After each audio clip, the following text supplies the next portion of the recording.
Trying to do that.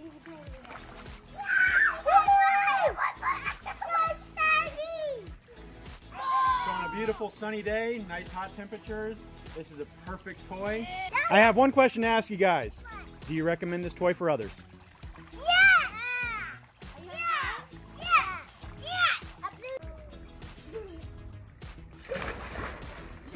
Nice. You all right? Back to play? All right, bud.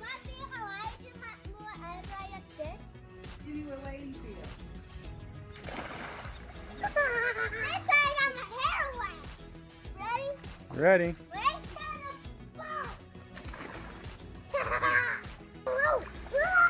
2 hours later, they are still having a blast with it. And as you can see, it's built very well.